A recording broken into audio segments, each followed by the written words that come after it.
Hey, we are back with Professor Avram Ehrlich, a Semitic Heritage Project, sessions on the weekly reading, Exodus 1 to 6.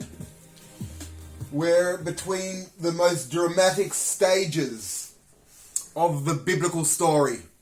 Moses is pitted up against the Pharaoh, perhaps competitor to his own case to be Pharaoh over Egypt. And here he is with his brother or co-tribes person and translator. And he has got the support of the elders of Israel. And he presents himself. Is he a rookie? Is he naive? Is he misinformed? Is Aaron a nuanced, intelligent, insightful leader? Are they a pair that are capable of carrying off? Are they acting with foresight and insight, or are they falling in a fool's plan? This is yet to be known. They have one force with them, and that is the language being used. And the Hebrew language here is very important. Call, letters, say, speak, show, demonstrate.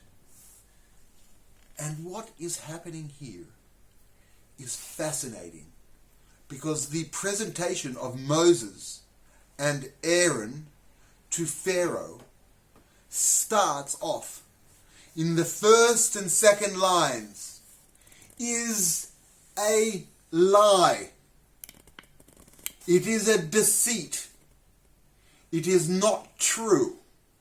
It has already been established that the nation is leaving Egypt forever to a better land, the land of milk and honey, the land of the Canaanites, the Jebusites, the Hivites, and the Jebusites. And Moses and Aaron tell the Pharaoh they want to go into the desert for 3 days for a festival, that they will be back. A psychological thriller of epic proportions is occurring here, where Moses tells the Pharaoh, "Let my people go." And Pharaoh says, "I will not let this people go." Some of the rabbinic commentators justify and explain the charade that Moses was playing as necessary in order to convince the nation that they were in fact truly slaves, because until then, although many had to work hard, they thought that they were entitled to holidays and that they would be entitled to serve their God and go into the desert for 3 days to worship and then to return.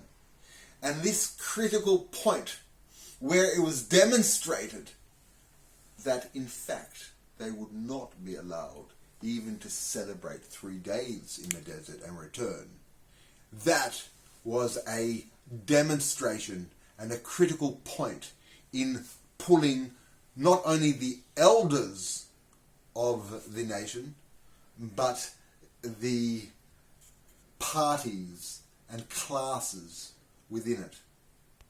To the biblical mindset, trickery and the art of conjugation, of change, just like the staff changed to a snake and the hand to leprosy, as the verb can change form and a name in one conjugation can be the opposite in another conjugation.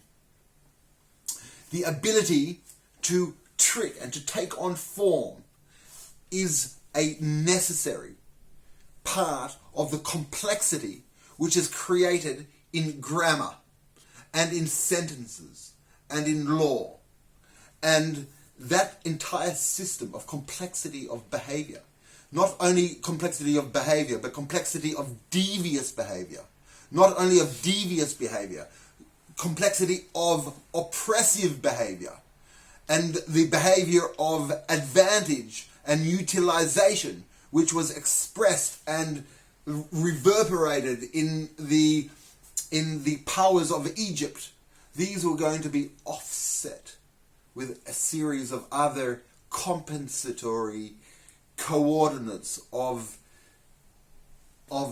lingually led behavior, which only later became understood as laws and legislations and sentences and commands. Until that time, this complex, nuanced method of behaving over a long term did not have terms.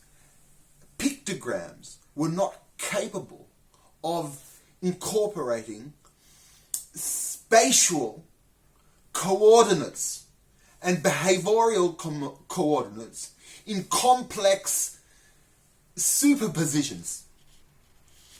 What was being demonstrated here when Moses called in the name of God to free his people, the name of God was the verb, the complexity of language and the complexity of names and the complexity of references and the complexity of groups of language and the nuance and the references to knowledge banks and data and the management of logistics and referees and second degree and third degree combinations of actions which could not be constructed in a pictographic, hieroglyphic, ideographic language. It seems that Moses seemed to understand that he had a distinct advantage over the pharaohs. He seemed confident that the pharaohs could not stand to the resource that he had. He was behaving in a very confident way. Therefore, the confidence seemed to come from his ability to recall and to communicate and to bring about skills and abilities before the Pharaoh, which bewildered the Pharaoh's own magicians. So here he was demonstrating that not only could the language go towards humanity and towards freedom, but it could also go towards deception and cunning and manipulation and punishment and revenge and compensation, and eventually, and as the 10 plagues proceeded, to the killing of the firstborn of Egypt. Tragically, Moses seemed to have anticipated that the Pharaoh would not cooperate with him, and seemed to have pre-planned, because that is the nature of the structure of words and language, planning, structure in time, over time, spanning people, spanning relationships, spanning coordinates, spanning resources, and brought together in language. And that would lead the people of Israel through the desert. And the king of Egypt said unto them, Wherefore do ye, Moses and Aaron, cause the people to break loose from their work?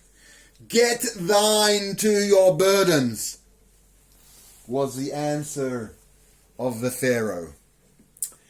The Pharaoh did not appreciate the anti-intuitive idea that rest creates more productivity. That was one of the first laws that Moses legislated, the day of rest. And here was to be demonstrated the counter character to rest, and that is in the form of a tyrant that says, "Get thee to thine burden."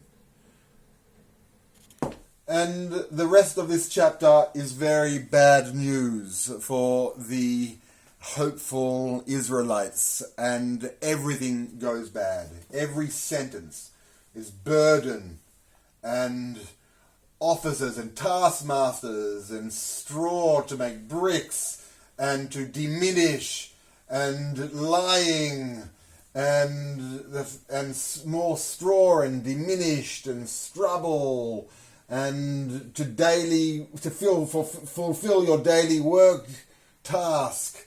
Everything, making bricks, everything was burdensome and a terrible situation. So even in the shadow of cooperation and support, tragedies had happened and were happening. And Moses returned unto the Lord and said, "Lord, wherefore hast thou dealt ill with this people? Why is it that thou hast sent me? For since I came to Pharaoh to speak in thy name, he has dealt ill with this people. Neither hast thou delivered thy people at all," is the complaint of Moses to his God. And the question is, who is his God? And who is Moses speaking to? Is it his conscience? Is it a literary device? Is it an author who is making up this relationship to demonstrate another point? Was there a Moses, the lawgiver, the general, the conductor of the exodus of a group of slaves from Egypt? And what was his character? This dialogue of Moses with God is going to continue throughout the entire story of the children of Israel in the desert. And the answer to this question is described in the next few verses immediately after that, where God says to Moses, "I am the Lord." And that is the answer. And within that is the entire construct, the unity, the beginning and the end of his entire plan.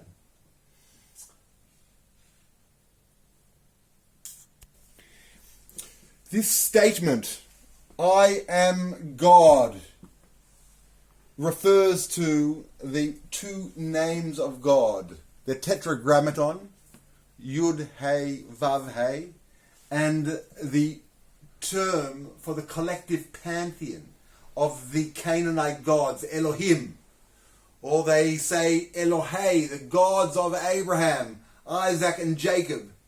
And in this statement, where Moses comes to demonstrate his ability to perform the Exodus, to set his people free, to navigate a way to their country, and all within the structure and the identity of the unification of two ideologies or several groups of ideologies into one.